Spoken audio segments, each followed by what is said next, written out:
তিন ভুবনের পারে বইটির প্রথম পর্ব আজ। ১. চার গাড়ি ছাত্রছাত্রী নিয়ে কবি অধ্যাপিকা জন স্টোন এবং আমি বেরিয়ে পড়লুম কলোরাডো স্প্রিংস থেকে। -15 ডিগ্রি ফারেনহাইট তখন রেডিও বলছে। কলোরাডো স্প্রিংস রকি মাউন্টেনের মধ্যে। এইসব পাহাড় পর্বত পেরিয়ে ওপারের উপত্যকায় বাঁকা, পাক্কা 3 ঘন্টার রাস্তা। বাঁকা যাচ্ছি শুনেই সহকর্মীরা সমস্বরে বলতে লাগলেন, কি সৌভাগ্য, কি সৌভাগ্য, দারুণ জায়গা, অনেকগুলো স্পিরিচুয়াল সেন্টার আছে।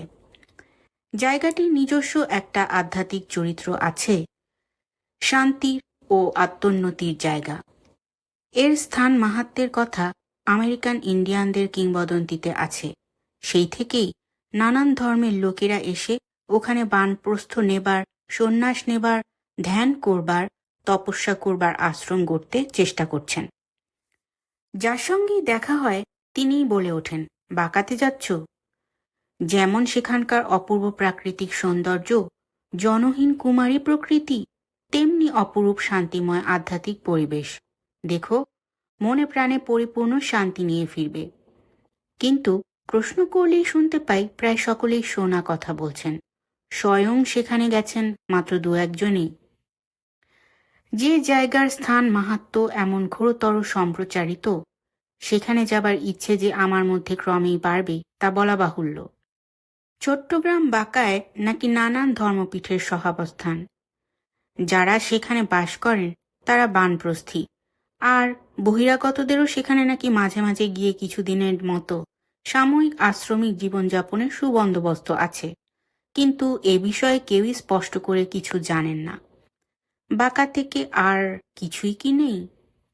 এটা কোনো ট্যুরিস্ট স্পট নয়। সোনার খনি নেই, রিজার্ভ ফরেস্ট নেই, তেমন দর্শনীয় রেড ইন্ডিয়ান কুটির শিল্পও নেই। হ্যাঁ, ফাঁকা ঝর্ণা টর্নাও নেই। পাহাড় পর্বত আছে বটে চারধারে। এটা একটা সমতল উপত্যকায় অবস্থিত। শান্ততা ও নির্জনতাই এর প্রধান উৎপন্ন দ্রব্য। বাঁকা যাবার পথ অনেক পাহাড় পেরিয়ে। প্রথমটা খুব সুন্দর অঞ্চল দিয়ে গিয়ে শেষটা কেবলই সমতল ভূমি।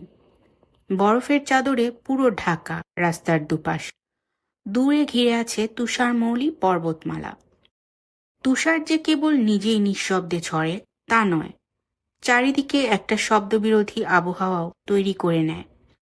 তুষারের ওপর একটা শুকনো পাতা খসে পড়লেও যেমন তা শোনা যায় না, তেমনি বুট জুতো পরা পায়াভারী মানুষের পদশব্দ। বাঁকা গ্র্যান্ড ছোট্ট গ্রামটি এমনিতেই বড্ড নির্জন, বড্ড নিস্তব্ধ।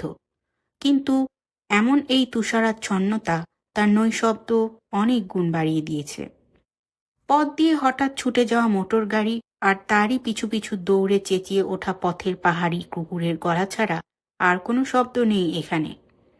নেই কোনো পাখির ডাক। এই গভীর শীতে তারা সবাই পলাতক। যখন এখানকার প্রাণী অন্যত্র পালাচ্ছে, তখন আমরা এলুম এখানে। কবিতা লেখা, কবিতা শেখার এমন যোগ্য পরিবেশ আর কোথায় আছে? দিনে 2-3 ঘন্টা একটানা ক্লাস হয়। বাকি সময়টা বরফ ঢাকা শূন্য সাদা বাঁকাতে আমি আধ্যাত্মিক আশ্রমের খোঁজ করি। ক্লাস কবিতা লেখার না, ছাত্রদের লিখিত কবিতার উন্নতি সাধনের বলাই ভালো। অর্থাৎ ছাত্রদের কবিতার আত্মিক উন্নতি একদিকে, আর একদিকে মাস্টারের আত্মিক উন্নতির খোঁজ খবর। বাঁকার টেলিফোন ডিরেক্টরিটা 4-5 পৃষ্ঠার। সমস্ত একক সাধনার আশ্রমগুলিতেই ফোন আছে। বাঁকা এবং আরও 3টি গ্রামের একত্র ডিরেক্টরি ওই 4-5 পৃষ্ঠাতেই সম্পূর্ণ।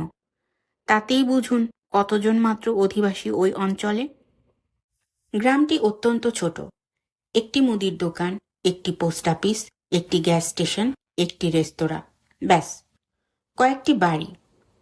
উত্তরকাশীর যে উত্তর গঙ্গা তা বাঁকাতে নেই, কিন্তু হিমালয়ের যে গম্ভীর সৌন্দর্য তা বাঁকার আছে।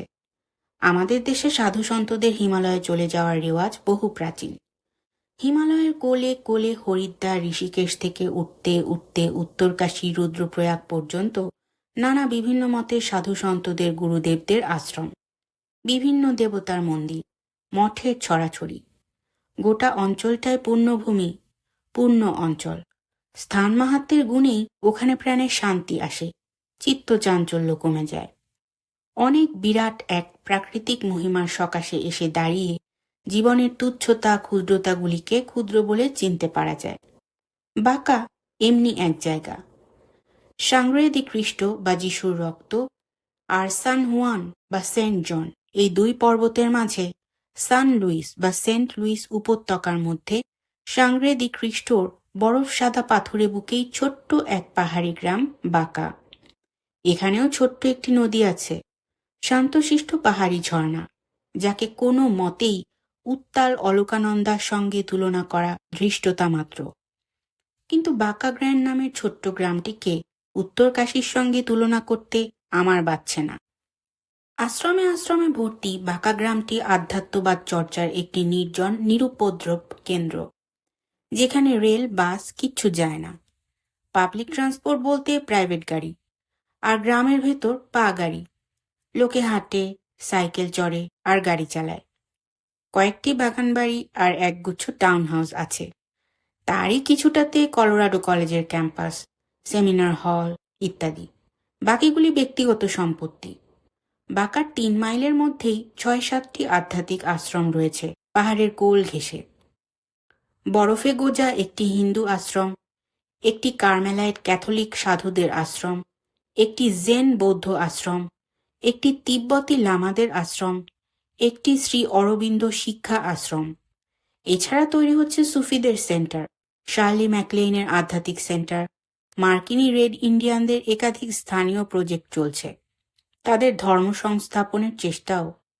এইটুকুনি তো জায়গা, তাতে এতগুলি আধ্যাত্মিক আশ্রম। আমার খুব উৎসাহ হলো সব জায়গায় ঘুরে ঘুরে বাজিয়ে দেখতে, কেমন ভাবে, কারা, কেনই বা এসব করছেন, কিভাবে চলছে, ব্যাপারটা কি। এতে সন্দেহ নেই যে আশ্রম তৈরির পক্ষে, ধ্যান করার পক্ষে, সন্ন্যাস গ্রহণের পক্ষে বাঁকা আদর্শ জায়গা। কিছু বরফের দেশের রূপবান বলশালী কুকুরের বরফের মধ্যে ছুটোছুটি খেলা ভিন্ন প্রাণের চিহ্ন নেই। সর্বশুক্লা তুষারাচ্ছন্ন এই বাঁকাতে। রাতের তাপমাত্রা -30°F ছিল আমরা যখন ছিলাম। বাপ বাপ বলিয়ে সন্ন্যাস নিয়ে ছাড়ে। বিদ্যুৎ আছে, কিন্তু কারোরই টেলিভিশন নেই। মাঝে মধ্যে খবরের কাগজ আসে, প্রত্যহ আসে না। লোকে রেডিও শোনে খুব, যেন স্বেচ্ছা দ্বীপান্তরী সব। ব্যক্তিগত মোটর গাড়ি ছাড়া ট্রান্সপোর্ট নেই। 2. ঠিক করলুম প্রথমে হিন্দু আশ্রমেই যাব। হাইডাখন্ডি ইউনিভার্সাল আশ্রমে ফোন করতে তার প্রেসিডেন্ট এসে আমাকে সযত্নে তার গাড়ি করে আশ্রমে নিয়ে গেলেন। তার নাম রাধে শ্যাম। তিনি আইনজীবী ছিলেন, একসময় স্টেট ডিপার্টমেন্টে কাজ করতেন এবং তাকে রাশিয়াতে মিশনে পাঠানো হয়েছিল। পরে তিনি ভারতবর্ষে যান। রানীক্ষেতের কাছে হাইডাখন্ডি বাবাজির আশ্রমে গিয়ে পড়ে ওখানেই 7-8 বছর থেকে যান, চাকরি ছেড়ে দিয়ে, সংসার ছেড়ে দিয়ে। এখন এখানে আশ্রমিক। রাধেশ্যাম আমাকে একটি সুন্দর কাঠের বাড়িতে নিয়ে গেলেন। সেটাই আপাতত আশ্রম। বড় আশ্রমের জায়গা মিলেছে, আশ্রম তৈরিও হচ্ছে। ছোট আশ্রমে রাধেশ্যাম ছাড়া বাস করেন এক দম্পতি, রামদাস ও রামলতি।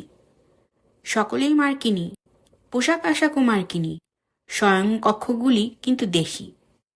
ওরা মেঝেতেই গদি পেতে শতরঞ্জি, কম্বল ইত্যাদি বিছিয়ে শোন। প্রত্যেকের নিজস্ব ঘর আছে। রামদাস রামলতির ছেলেরা স্কুল কলেজে পড়ছে ক্যালিফোর্নিয়াতে। ওরাও অনেকদিন ভারতবর্ষে হাইডাখন্ডি বাবাজির আশ্রমে ছিলেন। স্বামী তো 7 বছর, স্ত্রী বাচ্চাদের নিয়ে যাতায়াত করতেন।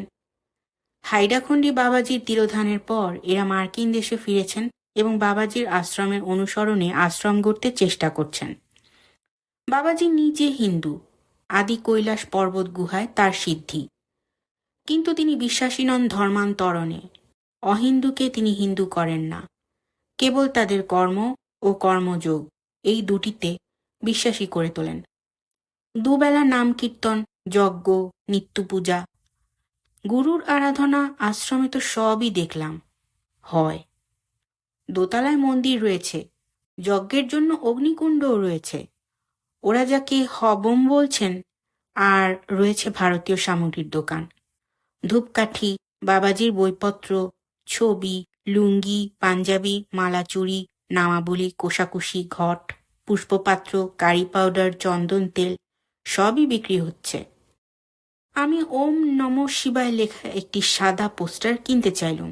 $10 দাম নিয়ে নিলেন রামলতি, সবিনয়ে তৎক্ষণাৎ। বাবাজির বিষয়ে কথা বলতে শুরু করলে তিনজনের কেউই থামতে পারেন না। তাদের ধ্যান, জ্ঞান, ভালোবাসা সবই ওই বাবাজি। এই তীব্র ভক্তি দেখে ভালো না লেগে উপায় নেই। কিন্তু আরো ভালো লাগে বাবাজির ধর্মীয় মতামত। তিনি সর্বধর্ম সমন্বয়ে বিশ্বাসী। জাতপাত মানেন না, ব্রাহ্মণ শূদ্র ভাগ করেন না, একসঙ্গে থাকা খাওয়া, বড়দিনে যিশু উৎসব, নানকের জন্মদিনে গ্রন্থ সাহেব পাঠ, ঈদের পরব, ইহুদিদের হানুকা, যখনকার যা সবই নিয়ে উৎসব করেন। যদি আশ্রমে তখন সেই ধর্মাবলম্বী শিষ্য থাকে। শিষ্যরা যে যার স্বধর্মে থেকেও তার শিষ্যত্ব গ্রহণ করতে পারে। তার শিক্ষা হলো সত্য, সারল্য, প্রেম। ট্রুথ, সিম্পলিসিটি, লাভ বলে চতুর্দিকে পোস্টার মারা। গুরুদেব নিজে যে দেবীর পূজারী, তিনি পৃথিবী মাতা। তার ছবি তিনি স্বপ্নে পেয়ে মুখে বর্ণনা দিয়ে ছবি আঁকিয়েছেন। সেই ছবি থেকে এখনকার জন্য অন্য এক মূর্তি তৈরি হয়েছে। দেবীর ছবি দেখলুম, সাদা পাথরের মেম মূর্তি, দিব্যি নীল চোখ, কটা চুল, পরনে শাড়ি অবশ্য। আমি সেটা উল্লেখ করলুম। মেম কেন? ওরা বললেন, এদেশে এ মূর্তি থাকবে, সবাই যাতে আইডেন্টিফাই করতে পারে। তাছাড়া ইউনিভার্সাল আশ্রম তো, ইন্ডিয়ান তো নয়। সত্যি কথা, এখনো সভ্য জগতে ইউনিভার্সাল মানেই যে সাদা, সেটা কেন ভুলে গিয়েছিলুম। গুরুজির স্বপ্নে দেখা মাতৃমূর্তিটি খুব সুন্দরী, খুব ভারতীয়া, নন্দলাল বসুর ছবির মতন। উপবিষ্টা, এদের বানানো মূর্তিটি দণ্ডায়মানা, মেম মাতৃকা। আমার মনে ধরেনি, যদিও ওদের আদর্শটি খুবই মনে ধরার মতো। ওরা কর্মযোগী হতে চান। কর্ম বলতে ওরা চান পৃথিবী মাতার কিছু সেবা করতে। আপাতত পলিউশন দূর করাই ওদের লক্ষ্য। ওদের মতে সাদারা চিরকাল পৃথিবীকে ব্যবহারই করেছে, কিন্তু পুজো করেনি। রেড ইন্ডিয়ানরা ও ভারতীয়রা সর্বদাই পৃথিবী ও পঞ্চভূতের আরাধনা করেছে। এই আশ্রমের তাই উদ্দেশ্য হবে পৃথিবীর ইকোলজির উন্নতি। সূর্যের আলো থেকে এরা বিদ্যুৎ তৈরি করে আশ্রম চালাবেন, আলো ও উত্তাপের জন্য। এ অঞ্চলে সূর্যদেব সর্বদাই থাকেন। ঠান্ডা যতই পড়ুক না কেন, তাই এটা সম্ভবপর হবে। ওদের মন্দির ও আশ্রম যেখানে হচ্ছে পাহাড়ের উপর, সেখানে আমাকে নিয়ে গেলেন। প্রচুর জমি আছে, প্ল্যান দেখালেন। মন্দিরটি কাঠের, তৈরি হয়ে গেছে। পূজারীর ঘরও তৈরি। ভারত থেকে শাস্ত্রীজি এসে পুজো করে মন্দির তৈরি শুরু করে দিয়ে গিয়েছিলেন। রেড ইন্ডিয়ান পুরোহিতকেও ডেকে এনে এরা ভূমি পুজো করিয়ে তাদের দেবতাদের আশীর্বাদ গ্রহণ করে তবে মন্দির আরম্ভ করেছিলেন। কেননা এসব জমি তো আদতে রেড ইন্ডিয়ানদের দেবতাদের, তাদের অভিশাপ যেন না লাগে। যেখানে এদের মন্দির দেখলুম, সেখান থেকে অল্প নিচে 6-7টি পাথরের তৈরি ইগলুর মতো কুটির আছে। ছোট্ট দরজাওয়ালা গোল গোল ঘর। কেউ বলেন ওগুলি রেড ইন্ডিয়ান সাধু সন্ন্যাসীদের থাকার জায়গা। ওরা এই বনে পাহাড়ে ধ্যানে আসতেন। ডিভাইন ভিশন কোয়েস্ট, দৈব দর্শনের খোঁজে, সত্য দর্শনের খোঁজে। কেউ বলেন এখানে যে গ্রাম ছিল, ওগুলি আসলে রেড ইন্ডিয়ান মেয়েদের মাসিক হলে থাকার জায়গা এবং আতুর। কেউ বলে তা নয়, ওগুলি ওদের খাদ্যশস্য জমা করবার গোলাঘর। যে যাই বলুক, এরা বিশ্বাস করেন ওগুলি এদের হারমিটেজ, বানপ্রস্থ আশ্রম। তাই তার কাছাকাছি জমি নিয়ে আশ্রম বানাচ্ছেন। স্থান মাহাত্ম্য আছে তো। তোমাদের যেমন কাশী, গয়া, হরিদ্বার, উত্তরকাশী, ঋষিকেশ, যেখানে সব বিভিন্ন হিন্দু গুরুদের আশ্রম আছে, স্থান মাহাত্ম্যের জন্যই তো। বাঁকায়াও তেমনি। এরা একে পুণ্যভূমি বলে মানে। এখানে ব্লাঙ্কা শিখর রেড ইন্ডিয়ানদের কাছে হিমালয়ের মতো পবিত্র। তোমরা কি হিন্দু? আমার প্রশ্নের উত্তরে রামদাস হেসে বললেন, না, আমরা তো খ্রিস্টান। তবে রোজ ভোর 6টায় উঠে দুবেলা স্নান করে নাম কীর্তন করো, জপ করো, যজ্ঞ করো, অগ্নিতে ঘৃতাহুতি দাও, এসব কেন? ভালো লাগে বলে করি। বাবাজি কখনো ধর্মান্তরণে বিশ্বাস করতেন না। নাম বদলেছ কেন তবে? বাবাজি খেলার ছলে নাম বদলে দিতেন। বাড়িতে ডার্করুম বানিয়ে রামদাস পেশায় এখন ফটোগ্রাফার। আগে ছিলেন ফিজিওথেরাপিস্ট। আমাকে তার কার্ড দিলেন, তাতে তার সাহেবী নামটাই ছাপানো আছে। রাধেশ্যামের কার্ডে কিন্তু দুটি নামই ছিল।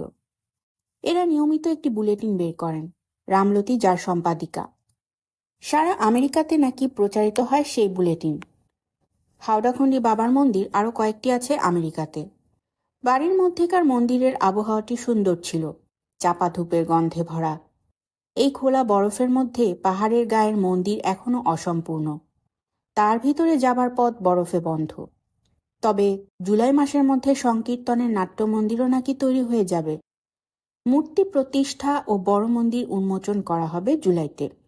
যারা ধ্যান করতে আসবেন তাদের জন্য ছোট ছোট ঘর তৈরি হবে, আশ্রম তৈরি হবে এর আশেপাশে। মন্দির নদীর তীরে, জল আসবে সেখান থেকে। বাকি সব সূর্য থেকে। পাহাড়ে বিদ্যুৎ নেই, জল ব্যবস্থা নেই। 3. এরাই পৌঁছে দিলেন লিন্ডেসফার্নে। এই পাহাড়েই, আরো মাইল 1.5 দূরে, আর একটু উঁচুতে লিন্ডেসফার্নের বিখ্যাত ধ্যানঘর। পবিত্র জ্যামিতিক হিসেব মতে তৈরি কাঠের বিশাল ধ্যানঘর। বাইরে থেকে দেখতে এক বিশাল তাঁবুর মতন। গোল, জানালা নেই। মাথার উপর মাঝখানে শুধু কাঠের গোল স্কাইলাইট। সেখান থেকে আলো এসে বিরাট ঘরটি আলোকিত। ভিতরেও শূন্য সার্কাসের তাঁবুর মতোই দেখাতো। শূন্য মেঝেটি যেহেতু ধুলোমাটির, যদি দেয়ালগুলিতে অপূর্ব পালিশ করা সূক্ষ্ম কাঠের কারুকার্য না থাকত। কোনো আলোর ব্যবস্থা ছাড়াই আলোকিত এই চ্যাপেল। যে কোনো ধর্মের মানুষ যে কোনো সময় এসে এখানে বসে ঈশ্বরের সাধনা করতে পারে। দেয়ালের ধারে ধারে মাটির দেওয়া, তাতে আসন ও কুশন পাতা। চ্যাপেলটি এতই সুন্দর যে ছেড়ে আসতে ইচ্ছে করে না। মনে হয় বসে বসে অজস্র কাগজ কলম নিয়ে শুধু লিখি, যার যা সাধনা। মাঝখানে একটি মাটির তৈরি সুশ্রী দীপদানে একটিমাত্র মোম জ্বলছে, যেন সমস্ত আকাশের আলো থেকে এসে ধার করছে তার সামান্য আলোটুকু। সর্বধর্ম সমন্বয়ের আদর্শই এই লিন্ডেসফার্ন চ্যাপেল তৈরি করেছিলেন নিউ ইয়র্কের এক দার্শনিক অধ্যাপক এবং তার এক স্যাক্রেড জিওমেট্রি ও স্যাক্রেড আর্কিটেকচার বিষয়ে বিশেষজ্ঞ বন্ধুতে মিলে। তাদের নাম উইলিয়াম টমসন ও কিথ ক্রিচলো। কিন্তু কয়েক বছর পরেই দার্শনিকটির উৎসাহ কমে যায়। তিনি কলোরাডো ছেড়ে আবার পূর্ব তীরে ফিরে যান। সেদিকেও তিনি একাধিক আশ্রম গড়েছেন। যাবার সময় চ্যাপেলটি ও বাসস্থান ইত্যাদি তার আরেক বন্ধুকে দান করে যান। এই বন্ধুটি জাপানে গিয়ে জেন ধর্ম শিখে এসেছিলেন 60-এর দশকে। Suzuki Roshi, Allen Ginsberg, Gary Snyder ইত্যাদি প্রসিদ্ধ কবিদের যিনি জেন গুরু ছিলেন, তিনিও এরও দীক্ষাগুরু। ইনি গ্যারি অ্যালেনদের বন্ধু ছিলেন। আমি গ্যারি অ্যালেনদের চিনি শুনে আমার সে কি খাতির। ভদ্রলোক এখন সান্টা ফেতে আছেন।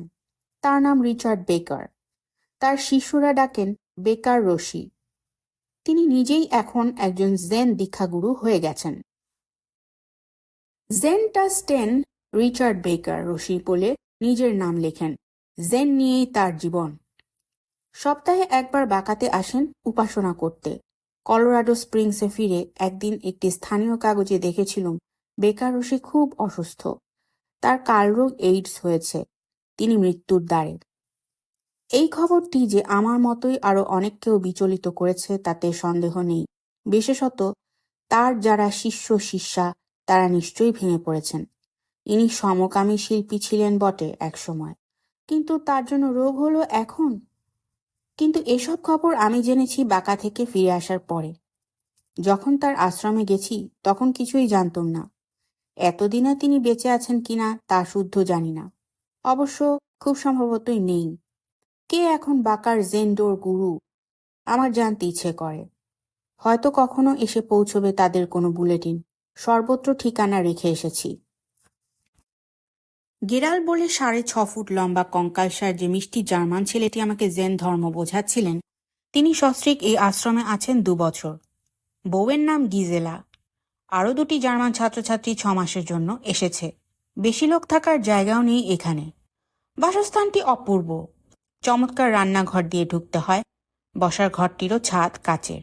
তাতে খুব সুরুচি সম্পন্ন ও আরামপ্রদ কৌচ পাতা। টেবিলে টেবিলে সুন্দর মৃৎশিল্প, সেই সব মাটির কারুকাজ কিছু গিজেলার তৈরি, কিছু তৈরি এখানকার এক বিখ্যাত মৃৎশিল্পী বার্থার। বার্থা গিজেলোকে শিখিয়েছেন। এগুলি বিক্রয়ার্থে রাখা, কিন্তু মূল্য শুনে বুঝলুম আমাদের মতো মানুষের জন্য নয়। ঘরটিতে অনেক গাছপালাও আছে, প্রতিটি উদ্ভিদ প্রাণচঞ্চল। বাইরের প্রবল শীতের ছোঁয়া তাদের গায়ে লাগেনি, বরং তারা কাচের ছাদ দিয়ে রোদ পাচ্ছে সমানে। ঘরটি অতি সুন্দর। যিনি লিন্ডেসফার্ন গোলঘর উপাসনা গৃহ বানিয়েছেন, এ বাড়িও তার তৈরি, কিথ ক্রিচলো। তিনি নিজেই এ বাড়িতে বাস করতেন কিছুদিন। খিড়কি দুয়ার দিয়ে বাড়িতে ঢুকতে হয়, কাচের তৈরি উদ্ভিদ ঘর দিয়ে। তারপর রান্নাঘর, মস্ত বড় নীল ফুলকাটা টালির তৈরি অপরূপ রসুইখানা ও খাবার ঘর দিয়ে মূল বাড়িতে ঢোকা। কয়েকটি শোবার ঘর আছে। ওই অপূর্ব সুন্দর বসার ঘরের ওপাশে একটি স্টাডি আছে বলে মনে হলো। বাড়ির প্রধান অংশ আধখানা জুড়েই জেন উপাসনা গৃহটি। মূল প্রবেশদ্বার সম্ভবত ওই জেন মন্দিরেরই প্রবেশদ্বার, সেটা এরা ব্যবহার করেন না। গেরাল্ড আমাকে উপাসনা গৃহে নিয়ে গেলেন। মস্ত বড় উপাসনা গৃহ, নাম জেন্ডো। সেখানে বুদ্ধের থাঙ্কা, পবিত্র ভস্য, ধূপ ইত্যাদি রাখা আছে। মাঝখানে প্রণামের জন্য কুশন পাতা। মাটিতে হাঁটু গেড়ে প্রণাম সম্ভবত এই শীতে দুঃসাধ্য। দুপাশে প্রার্থনার জন্য সারি সারি কালো কুশন। কালো জামা পরে জেনদের পুজো করতে হয়। গেরাল্ড একটি লাল গেঞ্জি পরেছিলেন। ওই ঘরে ঢোকার আগে গিয়ে কালো আলখেল্লাটি চড়িয়ে এলেন। ওই ঘরে লাল জামা পরে ঢোকা ওর কাছে দুঃসহ নিয়ম ভঙ্গের মতো মনে হয়। একটি কাঠের তৈরি ঘণ্টি আছে, কাঠের হাতুড়ি দিয়ে ঠুকে ঠুকে বাজাতে হয়। দিনে 3 বার সময় ঘোষণা করেন ঘণ্টিদার। বনবাদার থেকে নাকি শোনা যায়। দূর থেকে সবাই বুঝতে পারে প্রার্থনার সময় হলো বা ডিনারের। 20-25 জন একসঙ্গে প্রার্থনা করতে পারেন উপাসনা গৃহে। গেরাল্ড ও গিজেলা জার্মান, 2 যুবক যুবতী ছাত্রছাত্রীও। সবাই পশ্চিম জার্মানির লোক। গেরাল্ডরা কোলনের, অন্যরা ফ্র্যাঙ্কফুর্টের। শুধু গেরাল্ডকে অত্যন্ত মনোযোগী ছাত্র মনে হলেও অন্যদের আমার তেমন ধ্যানী টাইপের বলে মনে হলো না। সবচেয়ে ধ্যানী মনে হলো সোফার উপর ওদের 2টি চমৎকার লোমশ বিড়ালকে। বিড়াল পুষতে জেন ধর্মে বাধা নেই। আমি যখন গেলুম ওখানে, তখন ওরা লাঞ্চে বসেছেন। আমাকে কিন্তু যোগ দিতে ডাকা হলো না। গেরাল্ড বরং না খেয়েই ইন্টারভিউ দিতে চলে এলেন। আমার তখন ইন্টারভিউ নেব কি, প্রচণ্ড খিদে মাথা ঝিমঝিম করছে। আর গেরাল্ড আমাকে জেন ধর্ম বোঝাচ্ছেন। আমিও যা, ওই গাছও তাই। মনসংযোগ করতে পারলে প্রকৃতির সঙ্গে মানুষের সঙ্গে এক হতে পারা যায়। তখন তোমার সঙ্গে আমার কোনো তফাৎ আমি দেখতে পাবো না। আমি কিছুই বুঝতে পারছি না, শুনছি ও টুকছি, আর কেবল খাবারের গন্ধ শুকছি। জেনরা অতিথিদের খেতে বলে না, এটা ওর বক্তৃতায় না থাকলেও আমি শিখলুম। দিনে 4 বার করে প্রার্থনা, প্রত্যেকবার 40 মিনিট, দিনে 160 মিনিট প্রার্থনার সময়। নানান সূত্র ওরা পড়েন। তার একটি সূত্র এখানে তুলে দিচ্ছি, নাম মহাপ্রজ্ঞা পারমিতা হৃদয় সূত্র। ওরা ডাকেন দ্য হার্ট সূত্রা এই ডাকনামে। এটি একটি মন্ত্র, অতি সুন্দর স্তোত্রের মতো কবিতা। হৃদয় সূত্র। অবলোকিতেশ্বর বোধিসত্ত্ব যখন গভীরভাবে প্রজ্ঞা পারমিতা ধ্যানে, তখন দেখলেন যে পঞ্চস্কন্ধই তাদের আত্মার মধ্যে শূন্য এবং সব যন্ত্রণা থেকে মুক্ত হলেন। হে সারিপুত্ত, আকার ও শূন্যতায় ভেদ নেই, শূন্যতা ও আকারে ভেদ নেই। যা সাকার তাই নিরাকার, যা নিরাকার তাই সাকার। অনুভূতি, দৃষ্টি, আবেগ ও চেতনার ক্ষেত্রেও তাই সত্যি। হে সারিপুত্ত, সর্বময় শূন্যতার দ্বারা চিহ্নিত। তারা আবির্ভূতও হয় না, অবলুপ্তও হয় না। তারা মলিনও হয় না, শুদ্ধও হয় না। তাদের বৃদ্ধিও নেই, হ্রাসও নেই। তাই শূন্যতার মধ্যে নেই আকার, নেই আবেগ, নেই দৃষ্টি, নেই অনুভূতি, নেই চেতনা, নয়ন নেই, শ্রবণ নেই, ঘ্রাণ নেই, জিহ্বা নেই, ত্বক নেই, মন নেই, বর্ণ নেই, শব্দ নেই, গন্ধ নেই, স্বাদ নেই, স্পর্শ নেই, মনের আধেও নেই। দৃষ্টির রাজত্ব নেই, যতক্ষণ না মানস চেতনার রাজত্ব থাকে, অজ্ঞানতা নেই, তার বিনাশও নেই। জরা মৃত্যু না থাকা পর্যন্ত এবং তারও বিনাশ নেই। যন্ত্রণা নেই, সৃজন নেই, শেষ নেই, পথ নেই, চেনা নেই, প্রাপ্তি নেই। কিছুই যখন পাবার নেই, বোধিসত্ত্ব প্রজ্ঞা পারমিতার উপর নির্ভর করেন। আর তার মনে কোনো বিঘ্ন ঘটে না। বিঘ্ন নেই, তাই ভীতিও নেই। সমস্ত বিকৃত ধারণার চেয়ে বহু দূরে তিনি রয়েছেন নির্বাণে।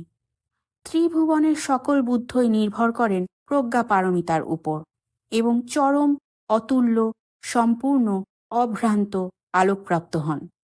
তাই প্রজ্ঞা পারমিতাকে জানো, এই হলো মুক্তির মন্ত্র, এই উজ্জ্বলতম মন্ত্র, এই চরমতম মন্ত্র, এই পরমতম মন্ত্র, যা মানুষকে যন্ত্রণা থেকে মুক্তি দেয় এবং যা সত্য, যা মিথ্যা নয়। তাই প্রজ্ঞা পারমিতা মন্ত্র উচ্চারণ করো। সেই মন্ত্র উচ্চারণ করো যা বলে গতে গতে পরাগতে পরাসঙ্গতে বোধি সাহা। জেনদের সূত্র ছাড়াও আছে কোয়ান বলে এক প্রশ্নোত্তরের আচার। দশম একাদশ শতকে চীনে এই শিক্ষা প্রণালীর শুরু চান বৌদ্ধদের মধ্যে। গুরু অদ্ভুত সব প্রশ্ন করেন, শিষ্যকে তার উত্তর দিতে হবে। এই কোয়ান বুদ্ধি দিয়ে বোঝা যায় না। বিশ্বাসী বিশ্বাস দিয়ে এর অর্থ পায়, উত্তর পায়। আমার মতো অদীক্ষিত বাইরের লোকের কাছে এইসব প্রশ্নোত্তর দুই গোলক ধাঁধা মাত্র, কিন্তু জেন শিষ্যদের কাছে এর মূল্য অপরিসীম। দ্বৈতবাদী চিন্তার ফাঁদ থেকে মনকে মুক্ত করে এই কোয়ান। যেমন গুরু বললেন, দুই হাতে তালি মারা কি জিনিস তা তুমি জানো, এক হাতে তালি বাজানো কি বস্তু, আমাকে তা দেখাও। শিষ্যকে তক্ষুনি উত্তর দিতে হবে না, তবে ভেবে এসে বলতে হবে। একই প্রশ্নের নানান উত্তর হতে পারে, যে যেমন ভাবে ভাববে। গুরু সেটা মানলেই হলো। তেমনি শিষ্য গুরুকে প্রশ্ন করতে পারেন। জেন মতে সব প্রাণী মূলত বুদ্ধ স্বভাব নিয়ে জন্মায়। সেটি প্রাণীগণের প্রাথমিক মুখ, মৌলভাব। শিষ্য প্রশ্ন করলেন গুরুকে, তাহলে কি কুকুরদেরও মূলত বুদ্ধ স্বভাব থাকে? গুরু উত্তর দিলেন, মু হাম্বার মতন। এখন বুঝো সাধু, যে জানো সন্ধান। যা জেন মানে মনকে শান্ত করা। জেন মানে আত্মমগ্নতা, সম্পূর্ণ মগ্ন হয়ে যাওয়া। জেনরা যা নিজের অভিজ্ঞতার মধ্যে নেই তাতে বিশ্বাস করেন না, কিন্তু কর্মযোগে বিশ্বাসী। গেরাল্ডের গুরু বেকার রশি বলেন, জেন এর মূল কথাটি হলো নাথিং স্পেশাল, কিছুই বিশেষ না। সকালে 3 বার, সন্ধ্যায় 1 বার, দিনে 4 বার 40 মিনিট ধরে প্রার্থনার সময় ছাড়া তারা সবকিছুই করেন। রান্না, বাজার, ঘর, কন্যা, বাসন মাজা সবই এই সন্ন্যাসের অন্তর্গত। প্রাত্যহিক জীবনযাত্রার সঙ্গে প্রার্থনাকে মিলিয়ে নেয় জেন ধর্মের বিশেষত্ব। ওদের মূল ঝোঁকটা শ্বাস প্রশ্বাসের নিয়ন্ত্রণের ওপরে, কেননা নিঃশ্বাস বায়ুই বাইরের বায়বীয় জগতের সঙ্গে আমাদের দৈহিক জগতের যোগসূত্র। প্রাণায়ামের কথা জিজ্ঞেস করতে গেরাল্ড বললেন শব্দটি কখনো শোনেননি। গেরাল্ডেরও বিদ্যুৎ নেই, নদী থেকে জল আসে পাইপে, 4 সপ্তাহে 1 বার। সৌরবিদ্যুৎ প্রস্তুত করে তাদের রান্না, আলো, ঘর গরম করা সব চলে। এই শীতে নদীর জল জমে গিয়ে তাদের খুব কষ্ট। টয়লেটে একটা নির্দেশ আটা আছে ইংরেজিতে, ফ্ল্যাশ টেনো না, শুধু যদি হিসু করো, অতীব দুরবস্থা, সন্দেহ নেই। এই গেরাল্ডের স্ত্রী গিজেলা খুব অদ্ভুত। আমাকে চলে আসার সময় জিজ্ঞেস করলেন, কিছু খেতে চান? আমি বললুম, আমার খুব বেশি খিদে পেয়েছিল যখন আপনারা খাচ্ছিলেন, কিন্তু এখন আর নেই। গিজেলা বললেন, কেন, আপনি কি অন্তঃসত্ত্বা, এত খিদে পায় কেন? আমি বললুম, তখন বেলা 1:30 ছিল বলে। তখন স্ত্রী পুরুষ নির্বিশেষে সকলেই অন্তঃসত্ত্বা হন। প্রকৃতির এমনই জাদু।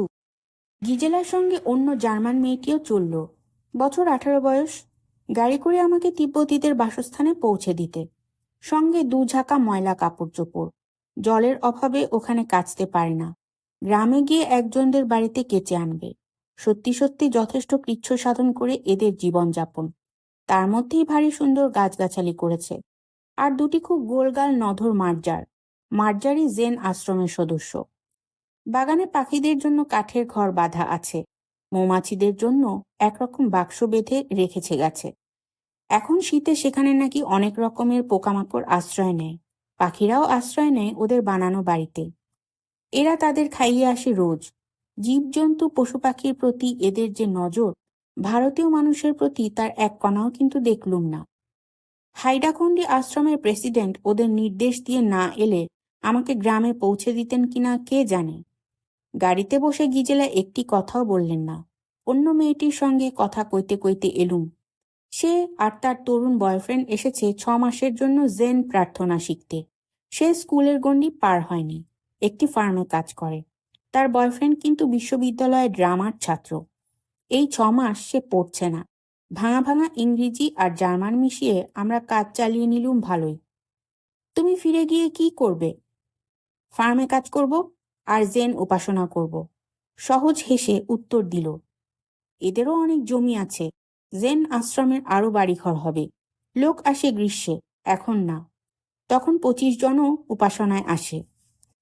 4. গেরালদের কাছ থেকে গেলুম তিব্বতীদের ওখানে। ওটা এখনো গড়ে ওঠেনি বটে, তবে চমৎকার প্ল্যান তৈরি হয়েছে। জমি টমি পেয়েছেন তারা মরিস ও হানা স্ট্রং এর কাছে। এই কানাডিয়ান দম্পতি বাঁকাতে বানপ্রস্থী। বাঁকার পার্বত্য অঞ্চলের প্রায় একচ্ছত্র জমিদারও বটে, এবং আশ্রমের নাম শুনলেই তারা বিনা অর্থে জমি দান করে দেন। এরকম দানশীল দম্পতি দেখা যায় না। কলোরাডো কলেজকেও অতগুলি ঘরবাড়ি বছরে $1 হিসেবে লিজ দেন। এত দান ধ্যান দয়া দাক্ষিণ্য আয়করের সুবিধের জন্যও হতে পারে। আমার ছাত্রদের মধ্যে একজন সবিনয়ে জানালো, সে যে জন্যেই হোক দিচ্ছেন তো, তাই বা কে দেয়? ওদের স্বপ্ন বাঁকা একদিন আধ্যাত্মিকতার কল্লোলিনী তিলোত্তমা হবে, তাই তিল তিল করে সর্বধর্মের সমন্বয় ঘটাচ্ছেন স্বামী স্ত্রীতে। কর্ম ত্রিযান ধর্মচক্র।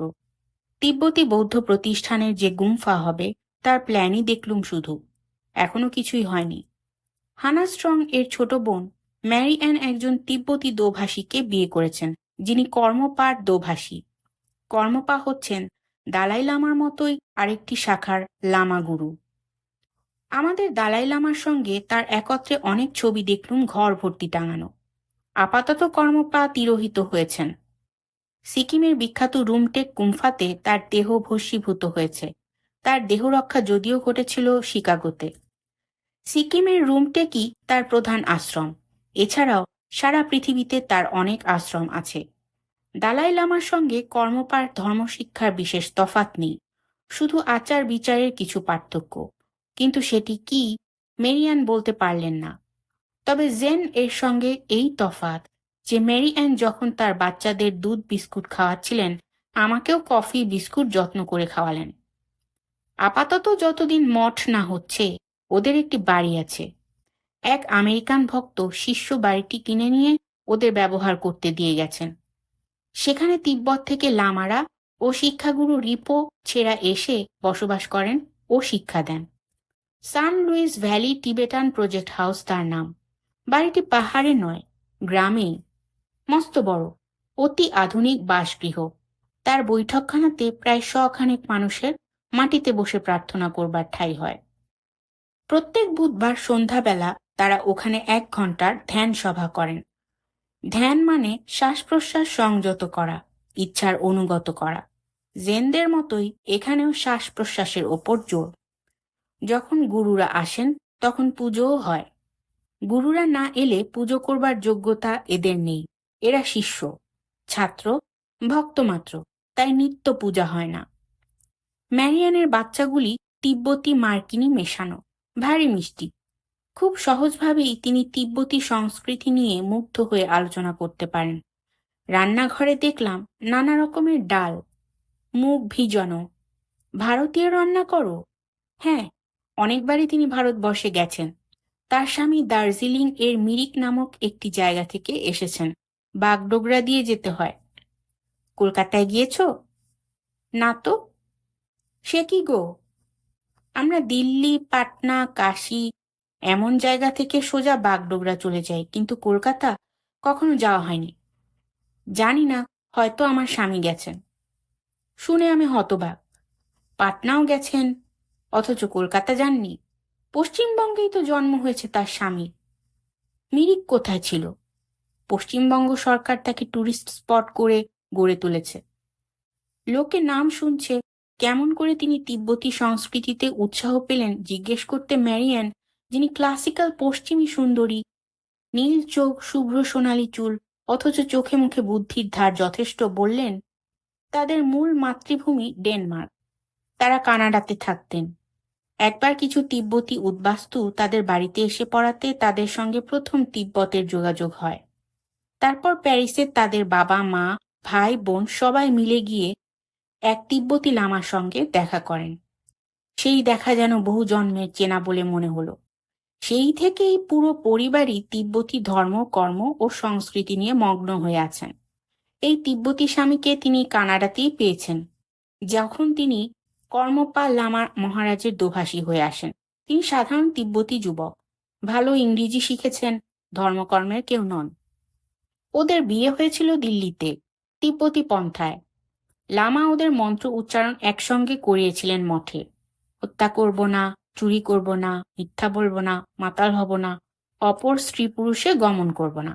ব্যাস, বিয়ে হয়ে গেল। আমার তো খুব পছন্দ হলো এরকম বিয়ের মন্ত্র, সমাজমুখী মন্ত্র। হিন্দু বিবাহের মন্ত্রের মতো পরিবারমুখী বা পরস্পরমুখী নয়। কর্মপার সঙ্গে দালাই লামার শুনলুম মূল বিশ্বাসে তফাৎ নেই, শুধু পূজার পদ্ধতি প্রকরণে তফাৎ। তিরোহিত কর্মপা নাকি পুনর্জাতও হয়েছেন, 1.5 বছর হলো, তবে এখনো সবাইকে জানাননি ঠিক কোথায়। তাই এখন পর্যন্ত অন্যান্য লামারা রিপো ছেড়া কাজ চালাচ্ছেন। নয়া কর্মপার পরিচয় ঠিকানা জানা গেলেই তাকে নিয়ে আসা হবে রুমটেকে, তা তিনি যত শিশুই হন। কর্মপা নাকি মৃত্যুর আগেই নিজের পরজন্মের জন্য ছোট্ট ছোট্ট পোশাক তৈরি করে ঘর বোঝাই করে চাবি দিয়ে গেছেন। মেরিয়ান জানালেন, আমিও শুনলুম। দেশে ফিরে এসে শুনছি রুমটেক গুম্ফায় এই নভেম্বর-ডিসেম্বরে নতুন কর্মপা নিযুক্ত হবেন। সারা গ্যাংটক জুড়ে প্রস্তুতি চলছে সেই উৎসবের। জানি না, হয়তো বাঁকা থেকে মেরিয়ানও সপরিবারে চলে আসবেন এই উৎসবে যোগ দিতে। মেরিয়ান হানা স্ট্রং এর ছোট বোন। তাদের অর্থের প্রাচুর্য বাঁকাতে কিংবদন্তি হয়ে দাঁড়িয়েছে। হুট করে গ্যাংটকে চলে আসা ওদের কাছে কিছুই না। ওই লামার সঙ্গে যোগাযোগ হওয়া থেকেই হানা স্ট্রংয়েরও মনে এই ধর্মকেন্দ্র স্থাপন করার উদ্যম জেগেছিল। সব ছেড়ে ছুড়ে চলে এসেছিলেন এই বাঁকার শূন্য বুকের পূর্ণভূমিতে। ছবি দেখে মনে হয় তিব্বতী আশ্রমটি দেখতে সুন্দর হবে। এখানেও দূরে দূরে ধ্যানীদের কুটির কুচ্ছ থাকবে, বড় মঠের বাইরে। ধ্যানের আশ্রয় সকলের মূল উদ্দেশ্য, যা দেখছি। তবে এত বড় বড় মঠ কেন? এইসব মঠ ভরলে নির্জনতার কি হবে? মেরিয়ানকে খুব ভালো লাগলো। তার বাচ্চা মেয়ে, তার প্রতিবেশীর বাচ্চা ছেলে ও বিশাল কুকুর সমেত তিনি আমাকে আমার বাসস্থানে নামিয়ে দিয়ে এলেন। বারবার দুঃখ করলেন তার স্বামীর সঙ্গে দেখা হলো না বলে। 5. এতগুলি আশ্রম নিরীক্ষণপূর্বক আহ্লাদে ভাসতে ভাসতে হলেও এত বেলাতে ফিরেছি। জোন খুব ভাবনা ভাবছিলেন। এক বাটি স্যুপ নিয়ে বসেছিলেন আমার জন্য। আমি ধন্য হয়ে সুরুয়া খেয়ে নিয়েই ফোন করে করে বসে যাই। জোনের হাতের রান্না অপূর্ব, এ টিনের রেডিমেড স্যুপ নয়। ডিরেক্টরিতে শ্রী অরবিন্দ লার্নিং সেন্টার খুঁজতেই সাবিত্রী হাউসের ঠিকানা পাওয়া গেল। কর্ত্রীর নাম সিরিল শোষেন। আর কি, তৎক্ষণাৎ সাবিত্রী হাউসে ফোন করে সিরিল শোষেনকে চাইলুম। কলকাতা থেকে এসেছি শুনেই সিরিল মহানন্দে বললেন, কি আনন্দ, তুমি শ্রী অরবিন্দের জন্মস্থান থেকে এসেছ? বাহ, আজই সন্ধ্যা 6:30 বিস্ট্রোতে আমার সঙ্গে সাপার খেতে এসো। আমি ফুলের দোকানের সামনে থাকব। তোমাকে মিট করতে আমি ব্যাকুল হয়ে আছি। 6:30 আর যেন বাজে না। যখন গেলুম, সিরিল শোষেন আমাকে জড়িয়ে ধরলেন। বিস্ট্রো আমাদের টাউন হাউসের কমপ্লেক্সের মধ্যেই। এখানে যে এমন সুন্দর ফুলের দোকান আছে তা আমি জানতেই পারিনি। সিরিল বললেন, তুমি যাও, একটা টেবিল বেছে নাও, আমি আসছি। তার সঙ্গে কথা বলছিলেন এক বৃদ্ধ। আমি একটা টেবিল বেছে নেই। একটু পরে ব্যস্ত পায়ে সিরিল আসেন। তিনি স্যুপ ও স্যালাড নিলেন। আমার খুব জাঙ্ক ফুড খেতে ইচ্ছে করছিল। আমি বিদ্রোহীর মতো একটা হ্যামবার্গার নেই। মার্কিন দেশের আধুনিক খাদ্যাভ্যাসের ফ্যাশনে ইহা মহা লজ্জাকর। এখানে ভদ্রলোক হেলথ ফুড খায়। আমরা খেতে বসলুম। এমন সময় আরো 2 জন মহিলা এসে সিরিলকে জড়িয়ে ধরলেন। সিরিলের 1915-তে জন্ম, বয়স হয়েছে। প্রফেশনাল থিয়েটারে ছিলেন বলে এখনো চোখে মুখে স্টেজের মতোই মেকআপ। তবুও বয়স তার পতাকা পুঁতেছে সর্বত্র। এই নবাগতা মহিলারা মাঝ বয়সী। একজনের মাথায় বিবেকানন্দ স্টাইলে পাগড়ি, পাগড়িটি নামাবলি দিয়ে বাঁধা। তার পরনে সব সাদা, গলায় একগোছা পুতির মালা ও রুদ্রাক্ষের মালা। কোনো প্রসাধন নেই। মহিলাটি অত্যন্ত সুন্দরী। নাম বললেন ভবানী। অন্যজন সুন্দরী নন, সাধারণী। নাম শার্লি। ভবানী ও শার্লিও আমাদের সঙ্গে বসলেন। ভবানী বললেন তিনি জুইশ ঘরে জন্মালেও এখন ভীষণ শৈব হিন্দু। শৈবাইট শব্দটি জোর দিয়ে বলে তিনি জয় জয় রাধে গোবিন্দ জয় গান করতে লাগলেন। তিনি বললেন তার মস্তক মুণ্ডিত, তাই তিনি পাগড়ি বাঁধেন। আগের দিন হাইডাখুন্ডি মঠেও দেখেছি ওম নব শিবায় লেখা পোস্টার, আর লোকেদের নাম রাধেশ্যাম, রামদাস, রামলতি। প্রশ্ন করে জেনেছি বাবাজি শিব ও বিষ্ণুতে তফাৎ করেন না। তার কাছে ওসব শৈব, শাক্ত, বৈষ্ণব ভাগাভাগি নেই। হিন্দু, খ্রিস্টানে, ইহুদিতেও নেই। ভবানীও বাবাজির শিষ্যা হয়েছিলেন 1975-এ। বহুকাল ভারতে সাধু হয়ে ঘুরেছেন, এখনো সাধু। এখন এদেশেও তার কোনো নিজস্ব ঘর বা ঠিকানা নেই। বন্ধু বান্ধবের বাড়ি ঘুরে ঘুরে থাকেন।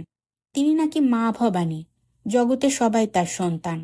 এবং বহু পূর্বে তিনিই ছিলেন জিপসিদের উপাসিতা দেবী সেন্ট সারা। আমি সেন্ট সারাকে নিয়ে একটি শিশুদের উপন্যাস লিখেছি শুনে ভবানী শিশুর মতো উত্তেজিত হয়ে বললেন, সবই পূর্ব নির্ধারিত, তাই আমাদের দেখা হলো। গত জন্মে তিনি বললেন বাঙালি ঘরেরই তিনি এক অল্প বয়সী হিন্দু বিধবা ছিলেন। সাদা পড়তে বাধ্য হতেন, মাছ মাংস খেতেন না, অনেক কষ্ট করতেন। তাই এখনো তার মাছ মাংস ভালো লাগে না, সাদা ভালো লাগে। শার্লির সঙ্গে তার আলাপ হলো কোথায়? বাবাজির আশ্রমেই আলাপ, ভারতবর্ষে, হিমালয়ে। দুজনে একই গুহায় ছিলাম, তাই না শার্লি? এই রেটে আধ্যাত্মিক আলোচনায় এদিকে আমার তো পাগল পাগল অবস্থা। একদিকে ভবানী তো এইসব বলছেন, অন্যদিকে যে জন্য আসা সাবিত্রী হাউসের পক্ষ থেকে সিরিল বলছেন 1969-এ মাত্র 28 দিনের রিটার্ন টিকিটে ভারতবর্ষ দেখতে ট্যুরিস্ট হিসেবে গিয়েছিলাম। অরোভিলের তখন উদ্বোধন হয়ে গেছে। মাদারকে দেখে আমি মন্ত্রমুগ্ধ হয়ে একটানা 10 বছর থেকে গিয়ে এই কমাস হলো ফিরেছি।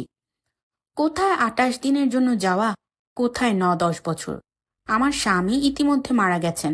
আমার ছেলে আমাকে স্বেচ্ছাচারী বলে, কিন্তু মাদারের আদেশ আমি কি ফেলতে পারি?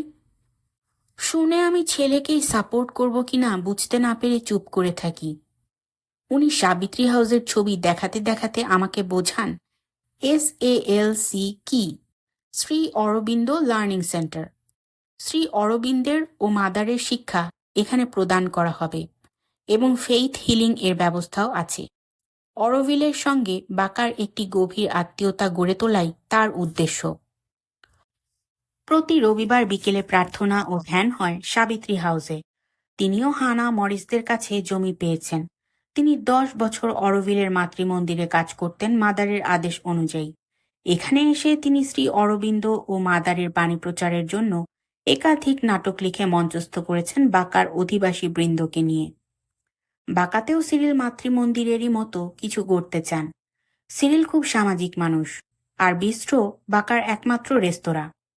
প্রত্যেক টেবিলেই তার চেনা লোক, হয় তারা এখানে আসছেন, নয় উনি উঠে অন্য জায়গায় যাচ্ছেন। একসময় উনি এক পাক ঘুরে এসে শার্লিকে জিজ্ঞেস করলেন, তোমার কোষাগারের অবস্থা কি? ভবানীর খরচ কে দেবে? সলজ্জ হাস্যে শার্লি বললেন, আমার কোষাগার অশেষ, ভবানীর খরচ আমার। সিরিল চলে গেলেন। ওয়েট্রেস এসে আমাদের 3 জনকে 3টি বিল দিয়ে গেল। আমার খরচ তার মানে সিরিল দেননি। শার্লি এতই অদ্ভুত ভালো মানুষ, আমার বিলটিও তুলে নিলেন এবং ছুটে গিয়ে দিয়ে এলেন। ভাগ্যিস আমি মাত্র $3 খেয়েছিলুম, খিদে ছিল না। তবু সিরিলে নিমন্ত্রিত হয়ে খেতে গিয়ে তার এই আচরণে খুব অবাক হয়ে গেলুম। সিরিল নিজেও আর ফিরে এলেন না। দেখি তিনি ওই কাউন্টারে গিয়ে দাম দিচ্ছেন। টেবিলে শার্লি টিপসটাও রেখে গেলেন।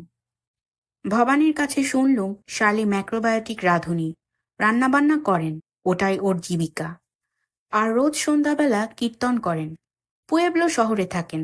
একদিন আসবেন বললেন দুজনে আমার বাড়িতে, কলোরাডো স্প্রিংসে। কীর্তন গাইবেন। ভবানী তো সর্বদাই নাম কীর্তন করছেন, শার্লিও। এইটুকু বাঁকাতে এত ধরনের ভারতীয় উদ্দীপিত মার্কিনী সাধু ও আধ্যাত্মবাদিনী দেখে অবাক না হয়ে উপায় নেই। ওইখানেই আরেকজনের সঙ্গে আলাপ হলো। তিনি সুফি মতাবলম্বী এক মার্কিনী বৃদ্ধ অধ্যাপক। তার প্রয়াস একটি সুফি আশ্রম ও সুফি প্রচার গোষ্ঠী গড়ে তোলা বাঁকাতে। তার নাম প্রফেসর রবার্ট ফিলেও। তিনি বললেন, সুফি ধর্মের দুজন শিক্ষাগুরু এখনই এদেশে উপস্থিত আছেন, একজন ওয়াশিংটনে আর একজন নিউ ইয়র্কে। তাদের নিয়ে এসে সুফি শিক্ষা বিদ্যালয় প্রতিষ্ঠা ওর স্বপ্ন। ওয়াশিংটনে তিনি অধ্যাপনা করতেন তখন ওই সুফি ধর্মগুরুও সেখানে অধ্যাপনা করতেন। নামগুলি জেনে নিতে ভুলে গেলুম। তবে তিনি এখনো জমি পাননি, যদিও হানা স্ট্রং তাকেও জমি দিতে চেয়েছেন। তার পরিকল্পনা এখনো কাঁচা অবস্থায়, স্বপ্নই রয়ে গেছে। যেমন শার্লি ম্যাকলেইনের, তিনি নাকি 800 একর জমি কিনছেন। কাগজে ছাপার হরফে দেখালেন বাঁকার মানুষেরা। তার প্রেস অ্যাটাশে কনফারেন্সে বলেছেন, মিথ্যে গুজব নয়, এখানে স্পিরিচুয়াল সেন্টার খুলবেন। তিনি বহুদিন হানা ও মরিস স্ট্রংয়ের বন্ধু, তারাও ওকে চান। এ নিয়ে বাঁকাবাসীদের মধ্যে কিন্তু দ্বিমত রয়েছে। কেউ বলছেন তাতে শান্তি নষ্ট হবে, সিনেমার লোক চায় না।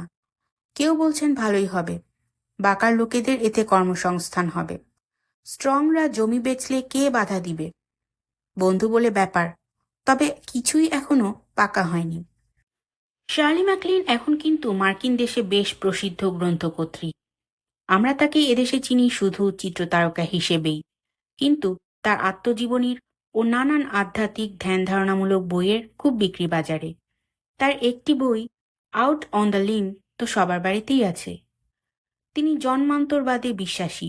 তার পূর্বজন্মের কাহিনী হঠাৎ হঠাৎ কিছু মনে পড়ে। আমি তার কোনো বইই পড়িনি। Out on the limb second hand কিনেও ভুলে ফেলে এসেছি, পড়া হয়নি। কিন্তু মহিলাকে লোকমুখে যা শুনেছি তাতে বেশ অনন্যা ব্যক্তি বলে মনে হয়। ইংরেজিতে যাকে বলে ইন্টারেস্টিং, তার যথার্থ বাংলা হয় কি? শার্লি ম্যাকলিন বাঁকাতে এলে বাঁকার কোনো ক্ষতি হবে বলে মনে হয় না। ওই 800 একর জমির এক কোণে তিনি আর কতটুকু নিয়েই বা থাকবেন, আর কতক্ষণই বা থাকবেন? তার তো অন্য কাজও অনেক আছে অন্যত্র। আমি আর জোন বাঁকাতে কলোরাডো কলেজের যে বাড়িটিতে থাকতুম, তার দেখাশুনো করতেন এক যুবক। আজ কেন বাথরুমের জল রান্নাঘরে ঝরে পড়ছে, কাল আগুন কেন জ্বলছে না, পরশু দৌড় কেন খুলছে না, এরকম নানান সমস্যা আমাদের রোজই হতো। তিনি এসে সমাধান করে দিতেন। তার কাছে বাঁকা গ্র্যান্ড গ্রামের সাধারণ মানুষের জীবনযাত্রার গল্প শোনা যেত। তার বাবা মা থাকেন ওহাইওতে। তিনি একবার কার্যক্রমে একটা সরকারি বাগানের দেখাশোনার কাজ পেয়ে যান কলোরাডোতে। তারপর বাঁকাতে এক আত্মীয়ের বাড়িতে এসে ভালো লেগে গেল। তিনি সেই ভালো সরকারি কাজ ছেড়ে এখানেই থেকে গেলেন। হানা স্ট্রং এর চাকরি করেন। এই টাউন হাউসগুলোর পূর্ণ দেখাশোনা, ছুতোর, কামার, প্লাম্বার, ইলেকট্রিশিয়ান সবই তিনি। গ্রীষ্মে এখানে বাগানও করেন। রাস্তা থেকে বরফও সাফ করেন। পথের কুকুরগুলো ওকে গভীর ভালোবাসে। সম্ভবত রোজ ওদের খেতেও দেন উনিই। অপাংক্তেয় কুকুরগুলি স্বাস্থ্যবান যথেষ্ট। বাঁকা গ্রামের লোকেরা নানান ধর্মের উৎসবে সবেতেই যোগ দেন। কত রকমের গান বাজনা নাটক হয়। শ্রী অরবিন্দ আশ্রমের শেষ নাটকে আমাদের এই বন্ধুটি নায়কের ভূমিকায় ছিলেন। তার কাছেই প্রথম শুনি এপ্রিল মে নাগাদ এখানে একটি কবি সম্মেলন হবে নানা ভাষার মেয়েদের। জোন এবং আমি যখন মেয়ে কবি, তখন আমরাও কেন আসব না? পরে সিরিল বিস্ট্রোতে খাবার সময়ে আমাকে এই আসরে আসতে আমন্ত্রণ জানান। কিন্তু আসা যাওয়ার ব্যবস্থা নিজে, খরচাপত্রও সব নিজে। শুনে আমি আমার অক্ষমতা জ্ঞাপনে মুহূর্তমাত্র বিলম্ব করিনি। বাঁকা গ্রাম একটেরে হলে কি হবে, এখানে প্রচুর সংস্কৃতি মনস্ক মানুষজন থাকেন। নানান ধরনের সাংস্কৃতিক উৎসবের আয়োজন হয়।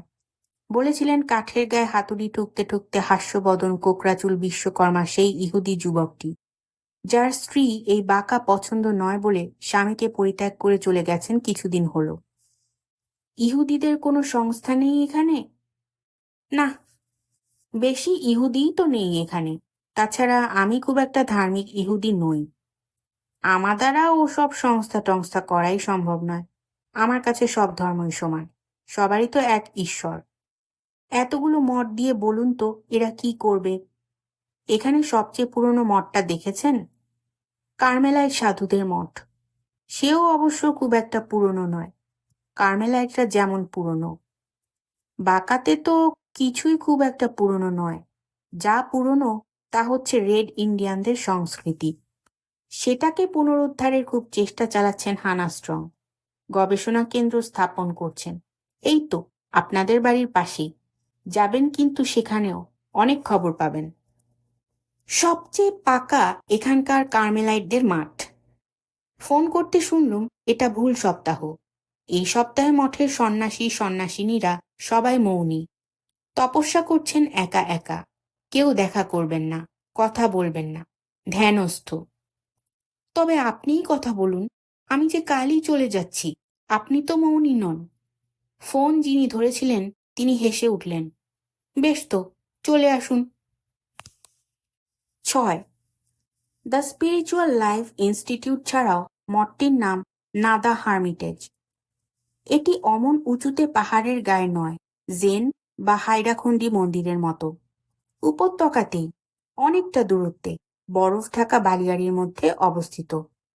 রাস্তা উঁচু নিচু সর্পিল। পৌঁছে দুটি বাড়ি চোখে পড়ল, একটি চ্যাপেল, অন্যটি আগাপে। কোথায় যাব? আগাপে মার্কা তীর ধরে যেটি গির্জে নয়, সেই বাড়িতেই কড়া নাড়ি। এখানে কোথাও কলিং বেল নেই, কড়া নাড়া, দৌড় ঠেলার প্রচলন। আমার কলোরাডো স্প্রিংসের বাড়িতেও তাই। নাদা হার্মিটেজে মাত্র 7-8 জন সন্ন্যাসিনী আছেন এবং 9টি বাড়ি আছে। তার 4টি 4 জন বাইরের লোককে ধ্যান করবার সুযোগ করে দেওয়ার জন্যই তৈরি। কার্মেলাইটের এই ব্যবস্থাটি আমার খুব ভালো লাগলো। স্ত্রী পুরুষ ভাগাভাগি করে আলাদা মঠ নয়। সংযমী যখন তাদের আরাধ্য, তখন একই মঠে বসবাস কেন নয়? এটি যেহেতু হার্মিটেজ, সবাই হার্মিটের জীবনযাপন করেন। এরা প্রত্যেকে আলাদা আলাদা বাড়িতে থাকেন। সঙ্গবদ্ধ জীবন ঠিক নয়। শুধু সপ্তাহে 3 বার একত্রে খান। প্রত্যেকে ক্লয়েস্টারের জীবনযাপন করেন, শান্ত একাকিত্বে সাধনা করতে। ছোট ছোট বাড়িগুলিতে একজনের মতো সব বন্দোবস্ত আছে। অতিথিদের মধ্যে স্বামী স্ত্রীও একত্রে থাকতে পারেন শুনে আমি তো থ। স্বামী স্ত্রী একসঙ্গে নির্জনতার সাধনা করতে আসবেন, তাহলে তো সংসারও সঙ্গে আসবে। স্ত্রীর কর্তব্য ফুরবে না। স্ত্রী ধ্যানটা আর করবেন কখন? স্বামী স্ত্রী সমান সমান সংসারের কাজ কবে যে করবেন, সেদিন পূর্ব পশ্চিম 2 দিগন্ত জুড়ে ইন্দ্রধনু জেগে উঠবে। সেই ইন্দ্রধনুর অপেক্ষায় আছি।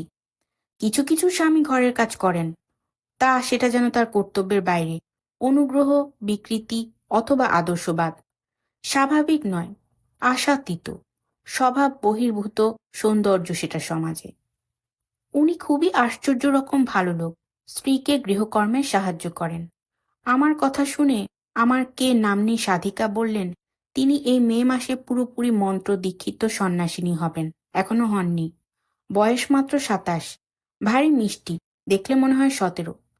অনেকেই আলাদা বাড়িতেও এসে থাকেন অবশ্য। পাহাড়ের ওপরে ওদের সবচেয়ে সুদূর ধ্যান গৃহটি অবস্থিত। প্রত্যেকেই একা দফায় দফায় পালা করে ওখানে কাটিয়ে আসেন 7 দিন। এত নির্জনতা যেন কল্পনারও অতীত। সন্ন্যাসিনীরাও যান, সন্ন্যাসীরাও, গৃহী, ধ্যান পিপাসুরাও। আপাতত ওখানে কে আছেন? একজন হিন্দু সাধক। বললেন কে? হিন্দুদেরও থাকতে দেওয়া হয় বুঝি কার্মেলাইট সাধুদের মঠে? অবশ্যই। যে কোনো ধর্মের সাধক সাধিকা, ধ্যান পিয়াসী মানুষ স্বাগত এখানে। একটি কুকুর এসে আমার সঙ্গে খুব খেলতে লাগলো। কে জানালেন সেও একজন অতিথি, সাধকের সঙ্গে এসেছে। ধ্যানী সারমেয়। আগাপের লাইব্রেরি, রান্নাঘর, খাবার ঘর, ফুলের ঘর, অফিস ঘর সব ঘুরে ঘুরে দেখিয়ে কে আমাকে চ্যাপেলে নিয়ে যাবার পথে বললেন সপ্তাহে 3 বার সবাই একসঙ্গে খাই, সন্ন্যাসীরাও, অতিথিরাও। বাকি সময় নিজে নিজে একা। আগাপের সঙ্গে চ্যাপেল একটি কাঠের সেতু দিয়ে জোড়া। বরফের জন্যও বটে। 2টি শৈলের গায়ে 2টি বাড়ি, মাঝে ফাঁক বলেও বটে। এই সেতু বন্ধনের প্রয়োজন ছিল। কে আমাকে বোঝালেন সব বাড়িগুলি দক্ষিণমুখী, যাতে সবচেয়ে বেশি সূর্যালোক আসে।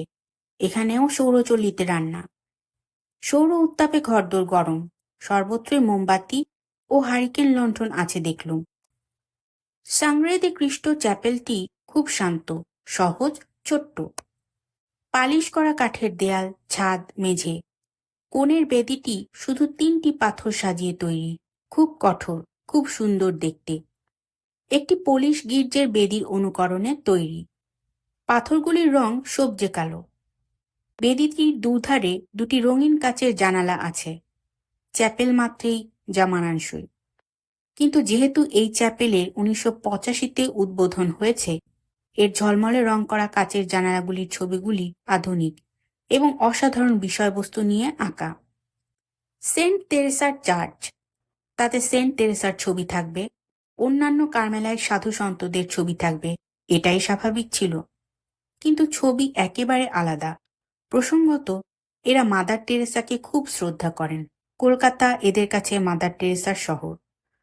আমি কলকাতা থেকে এসেছি শুনেই কে জিজ্ঞেস করলেন তাকে চিনি কিনা, তার সম্বন্ধে দেশের লোকদের কেমন ধারণা। কলকাতার কার্মেলাইটদের স্কুলপত্তর আছে শুনে কে অবাক এবং খুশি। আমি কবিতা লিখি শুনে কে আমাকে একটি কবিতা দিলেন। এখানে সন্ন্যাসী ব্রাদার টম রেনো কবি। Body and blood of Christ বিষয়ে দীর্ঘ কবিতা। কবিতাটি পড়তে গিয়ে দেখি চ্যাপেলের জানলার থিমের সঙ্গে অদ্ভুত মিল। কিন্তু কবিতাটি জানলার আগে লেখা এবং বাতায়ন শিল্পীও কবিতাটি পড়েননি। কে কে প্রশ্ন করে জানল। কবিতার কিছুটা তুলে দিচ্ছি। ডাসাউয়ের শরীর, সাইগনের রক্ত, পোল্যান্ডের শরীর, ইরানের রক্ত, স্বামীদের শরীর, সন্তানের রক্ত। হায়, সেই সব জীবনের শুরুর আগেই যারা সারা। উদ্বাস্তুদের শরীর, তারা ছুটছে যেন অন্ধ। যে মাটি ফেলে এলো তার রক্তের গন্ধ। শরীর যেটি পড়ে আছে শহরের রাজপথে, রক্ত উঁচু প্রাসাদে, ঝা চকচকে রথে। তোমার সমগ্র সৃষ্টি তোমায় ডেকে কাঁদছে, হে ঈশ্বর। প্রথম চ্যাপেলের ডান দিকের জানলাটি দেখা যাক। কবিতার সঙ্গে আশ্চর্য মিল চোখে পড়বেই। একদিকে লাল টকটকে একটি পাহাড়। কে ওটিকে বললেন এখানকার সাংরে দি খ্রিস্ট বা যিশুর রক্ত পর্বত। সূর্যাস্তের সূর্যোদয় রোজ বরফে সূর্যালোক পড়ে রক্তিম করে দেয়, তাই এই রকম নাম। কিন্তু আসলে ওটি মাউন্ট ক্যালভারি, যেখানে যিশুকে ক্রুশবিদ্ধ করা হয়েছিল। সেখানে 3 জন মানুষের ছবি। একজন মানুষ ক্রাচ নিয়ে পর্বতে উঠছে, পঙ্গুর গিরিলঙ্ঘন। জগতের সব রুগ্ন মানুষের প্রতিনিধি সে। পরের জন আউশভিৎসের কনসেন্ট্রেশন ক্যাম্পের ডোরাকাটা পোশাক পরা।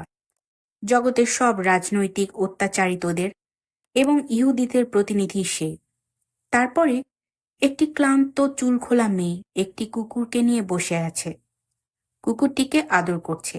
সে জগতের সব নারীর চিত্রিত প্রতিনিধি, যারা গৃহকর্মে পরিশ্রান্ত, যাদের অতিরিক্ত কাজের মূল্য কেউই দেয় না। কুকুরটি গৃহপালিত পশুদের প্রতিনিধি। হার্মিটেজ এর গির্জেতে এভাবে তীব্র সামাজিক চিন্তার মমতাময় ছবি দেখতে পাবো আশা করিনি। অন্য জানলাটিতেও একটি পাহাড়, মাউন্ট কার্মেল। মাউন্ট ক্যালভারিতে একটি ঘন সবুজ গাছ আছে, পাতায় পাতায় ছেয়ে আছে, লাল পাহাড়ের গায়ে, কেননা যিশু ওখানে আত্মদান করেছিলেন। মাউন্ট কার্মেলে সবুজ গাছপালা নেই, অনেক বেশি কঠোর। এখানেও ধাপে ধাপে মানুষ উঠছে। ধ্যান মানেই ধাপে ধাপে আধ্যাত্মিক উন্নয়ন। সবচেয়ে ওপরে একটি কালো মানুষ, নিগ্রো যাদের আর বলা হয় না। তারপরে টোকা মাথায় একটি ভিয়েতনামি কৃষাণী, তার সঙ্গে একটি শিশু। নিচে একজন আমেরিকান রেড ইন্ডিয়ান উঠছে। সবচেয়ে নিচে একটি নেকড়ে, বন্য পশুদের প্রতিনিধি সে। নাদা চ্যাপেলের জানলার কাছের ছবিগুলি আধুনিক পশ্চিম জগতের সভ্যতার বিবেককে স্পষ্ট করে তুলে ধরেছে। আমি চোখ ফেরাতে পারছিলাম না। ধর্মকর্মের তো এটাই কাজ। রাজনীতি সমাজনীতি থেকে বিচ্যুত হয়ে নয়, অঙ্গীভূত হয়েই যে সাধনা, সেই সাধনাতে আত্মার মুক্তি। কার্মেলাইটদের ছোট্ট গির্জেটি যেমন সুন্দর, লিন্ডিসফার্নের সর্বধর্মের বিশাল মন্দিরটি তেমনই শান্তিপূর্ণ লেগেছিল। সেটি আরো সরল, তাতে ছবি নেই, আছে শুধু শূন্যতা, স্পেস। আরেক ধরনের ধ্যানের উপযোগী, মুক্ত কিন্তু ঘেরা জায়গা। হাইডাখণ্ডিদের দোতলায় ধূপের গন্ধে ম ম করা ছোট্ট মন্দিরটিতেও শান্তির গন্ধ ছিল। আমাদের বাড়িগুলি বালিয়াড়ির মধ্যে ডুবিয়ে তৈরি, গির্জেটিও। কে বলছিলেন? যাতে এখানকার স্বাভাবিক প্রাকৃতিক সৌন্দর্যের হানি না হয়। যত কম দেখা যায় ততই ভালো। আমরা প্রকৃতিকে যতখানি সম্ভব অক্ষত রেখে প্রকৃতির সঙ্গে খাপ খাইয়ে বাস করতে চেষ্টা করি। আদিম যুগের প্রথম কার্মেলাইটরা সন্ন্যাস নিয়ে গিরিগুহায় থাকতেন।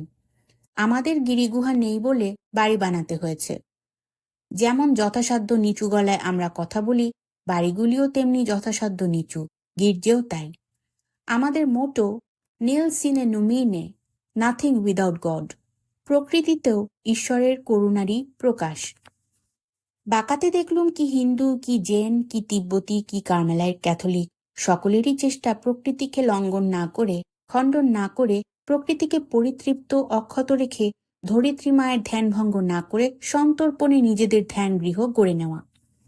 অতি আধুনিক হাইডাখন্ডি বাবাজির শিষ্যরাও তাদের কর্মযোগে চান পলিউশন রোধ করতে, সেইভাবেই পৃথিবী মায়ের সেবা করতে। তারাও মনে প্রাণে বিশ্বাস করেন সর্বধর্ম সমন্বয়। এই আদিম কার্মেলাইট সন্ন্যাসীরাও চান পৃথিবীকে বিরক্ত না করে এক কোণে মানিয়ে নিয়ে থাকতে, আর চান প্রতিদিনের প্রার্থনার সময়ে পৃথিবীর কিছু কিছু মানুষকে মনে রাখতে। জগতের যত রোগীদের, অত্যাচারিতদের, শোষিতদের, দুর্বলদের, সমাজের নিপীড়িতদের। ভয়াবহ এই ফান্ডামেন্টালিজমের দিনে যখন ইংল্যান্ডে উপন্যাসের বই লেখার জন্য রুশদির মাথার দাম প্রায় $6 মিলিয়ন বলে ঘোষণা করছেন অমিত বিক্রমে খোলা গলায় অন্য দেশের একজন ধর্মযাজক, এবং 20 শতকের সভ্য জগতের আইন তাকে কিছুই বলছে না, যখন সরকারি হুইপ জারি করে গণতান্ত্রিক দেশে মুসলিম নারী ডিভোর্স বিল পাশ হচ্ছে, যখন জগৎ জুড়ে বিকট সুরে মৌলবাদীদের হুক্কা হুয়া শুরু হয়েছে, সর্বধর্মের সমন্বয়েরই অন্য এক বিচিত্র দিক।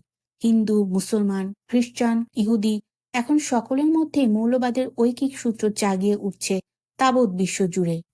তখন বাঁকা যেন এক স্বপ্নের রাজ্য। ধর্মকর্ম নিয়েই গ্রামটি মেতে আছে।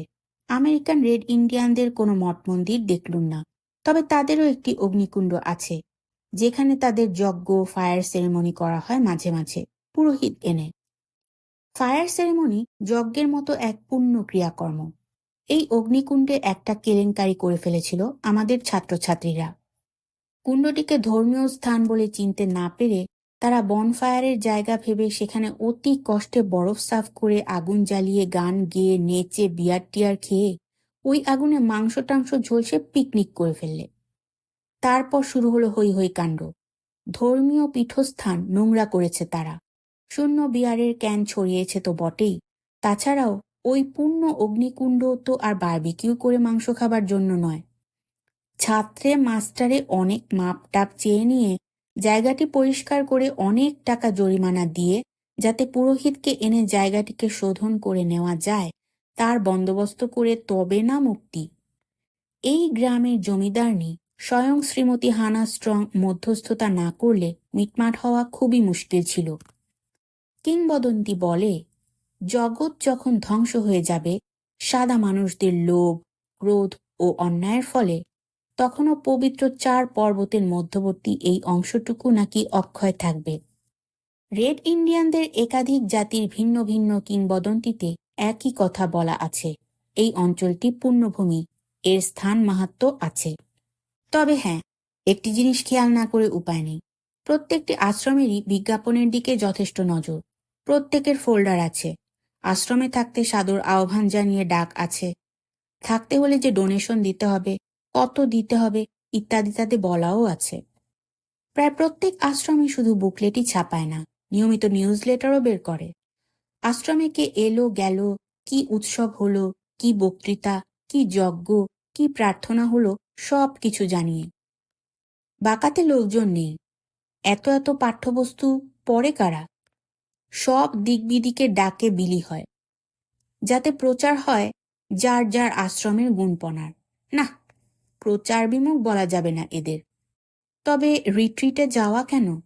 একটা উত্তর, বাইরে থেকে লোকজন না এলে, দান ধ্যানে টাকা কড়ি না উঠলে আশ্রমগুলি চলবে কেন? অর্থ সামর্থ্যে স্বনির্ভর হয়ে ওঠা বাঁকার মতো জায়গায় খুবই কঠিন, তাই ধ্যানী পূজারী আশ্রমিকরা সকলেই প্রচারে উন্মুখ। আমি লেখক শুনে তাদের খুব উৎসাহ। লিখবে তো আমাদের নিয়ে তোমাদের দেশের কাগজে? আশ্রমগুলিতে রাজনীতির গন্ধ নেই, কেবল তিব্বতী মঠে কিঞ্চিৎ চীন বিরোধী মনোভাব ধরা পড়ল। বাঁকা বাসিন্দারা প্রধানত ডেমোক্র্যাট বলেই মনে হলো পোস্টার ইত্যাদি পড়ে। ছোট্ট একটি গ্রামে মাত্র 3 মাইলের মধ্যে কি করে যে এতগুলি অধ্যাত্ম চর্চার কেন্দ্র গড়ে উঠেছে, এ সত্যিই বড় বিচিত্র। তবে যখন বড় বড় মঠ মন্দির আশ্রমগুলি তৈরি হয়ে যাবে, তখন আর 3 মাইলের মধ্যে থাকবে না, পাহাড়ের গায়ে গায়ে দূরে দূরে ছড়িয়ে পড়বে। কেননা প্রত্যেকেরই বহু একর করে জমি রয়েছে। ধর্মকর্মের নাম শুনলেই এখন ভয় করে। সর্বত্র মৌলবাদের ভ্যাপসা পচা, মানে ধর্মের সব দেহের দুর্গন্ধ। বাঁকাতে খোলামেলা বাতাস, সব ধর্মই সব ধর্মকেন্দ্রে স্বাগত, অন্তত এখনো পর্যন্ত। হানা স্ট্রংয়ের স্বপ্ন এই মারমুখী বিষয়মুখী আত্মমুখী পৃথিবীতে এমন একটি গ্রাম গড়ে তোলা, যেখানে আত্মচর্চা না হয়ে অধ্যাত্ম চর্চা হবে। মারের বদলে প্রেম, বিষয়ের বদলে ধ্যান নিয়ে মানুষ আনন্দ পাবে। ভারতীয়, তিব্বতী, জাপানি ছাড়াও আসার কথা রয়েছে এক নাইজেরীয় ধর্মগোষ্ঠীর। তারা এখনো এসে পৌঁছাননি। হানা এখানে শুধু সর্বধর্মের নয়, বিভিন্ন সংস্কৃতিরও আদান প্রদান চান। ছোট্ট গ্লোবাল ভিলেজ করে গড়ে তুলতে চান বাঁকাকে। রেড ইন্ডিয়ানদের নিয়েও তিনি নানা ধরনের গবেষণার কাজ করেছেন। এসব শুনতে শুনতে দেখতে দেখতে মনে হয় সত্যি সত্যি বুঝি অন্য জগতের অঙ্কুর এখানে উদ্ভিন্ন হচ্ছে। বাঁকার সুস্থ শুদ্ধ বাতাসে নিজেকে এতই অনভ্যস্ত রকমের পবিত্র লাগছে যে ফিরে এসে তখনই চটপট একটা কোনো অকম্য কুকম্য, একটা কোনো ভারী মন্দ কাজ না করলে যেন ব্যালেন্স থাকবে না মনে হচ্ছে। ভুরু কুচকে এত ভালো ভালো নয় বলবো কিনা ভাবছি। স্বভাবটাই হয়ে গেছে মন্দ, সন্দেহবাতী। ভালো দেখলেই ভাবনা হয় সত্যি তো, এর পেছনে আর কিছু নেই তো। পরিশিষ্ট মানুষ যা ভাবে জীবনে যদি তাই শুধু ঘটত, তবে জীবনটা অনেক সোজাসুজি হতো। বাঁকা ভ্রমণ যেমন হঠাৎ হাওয়ায় ভেসে আসা ধন, পরিকল্পনার বাইরে কুড়িয়ে পাওয়া অভিজ্ঞতা, কলোরাডো বাসের বাকিটাও তেমনি আকস্মিকতায় ভরে গেল। পূর্ব পরিকল্পনা অনুযায়ী প্রায় কিছুই হলো না। হ্যাঁ, মার্চ মাসের ছুটিতে টুম্পা আমার কাছে এলো। তাকে নিয়ে পার্থ আর চিকুর সঙ্গে কন্টিনেন্টাল ডিভাইডে বেড়াতে গেলুম। রকি মাউন্টেনের সেই সব পটে আঁকা পুরনো দিনের গ্রামগুলিতে, পরিত্যক্ত স্বর্ণখনিতে তাকে ঘুরিয়ে আনলুম। তারপরে বড় মেয়ের ফোন এলো। আমার মা কলকাতাতে খুব অসুস্থ হয়ে পড়েছেন। তক্ষুনি চাকুরির চুক্তি ভঙ্গ করে মাঝপথের চাকরি ছেড়ে দিয়ে দিনে 2 বেলা মোট 6 ঘন্টা করে প্রত্যহ বক্তৃতা দিয়ে প্রথম কোর্সটি যা পড়ানো শুরু হয়ে গিয়েছিল তা আর 1 সপ্তাহের মধ্যেই শেষ করে মেয়েকে তার ছুটি ফুরোবার আগেই হার্ভার্ডের হোস্টেলে ফেরত পাঠিয়ে সবগুলি শহরের কবিতা পাঠের আমন্ত্রণ ফোনে বাতিল করে গ্লোরিয়াকে আসতে বারণ করে দিয়ে 1 এপ্রিল জোনের কাছে বিদায় নিয়ে কলকাতা রওনা হলো। জোনের আর আমার একই থিমের কবিতা নিয়ে একটি যুগলবন্দি কাব্যগ্রন্থ প্রকাশের পরিকল্পনা করছিল কলোরাডো কলেজ। সেই পরিকল্পনাতে সবচেয়ে খুশি হবার কথা যার, তিনি আমার মা। জোন বললেন স্থগিত রইল, বাতিল হলো না কিন্তু। সারা পথ মায়ের জন্য মন উতলা। সেই উতলা মনে যেন ঝলসাতে থাকলো সাংরে দি খ্রিস্ট পর্বতের তুষার শিখরগুলিকে ধুইয়ে দেওয়া যিশুর রক্তের মতো লাল টকটকে ক্রুদ্ধ সূর্যের দীপ্র আগ্নেয় প্রভা। মার কাছে ফিরে যাচ্ছি, মার সঙ্গে দেখা হবে তো। মা, যিনি আমার সব গল্পের প্রথম শ্রোতা, প্রথম সব কবিতার পাঠক, কলোরাডোর আশ্চর্য কাহিনী তার কোলের কাছে বসে শোনাতে পারবো তো? শুনে মা কি বললেন? দেশে ফিরে মার সঙ্গে দেখা হয়েছিল, কিন্তু মাকে আর কোনো গল্পই শোনানো হয়নি, বাঁকার গল্পটাও না।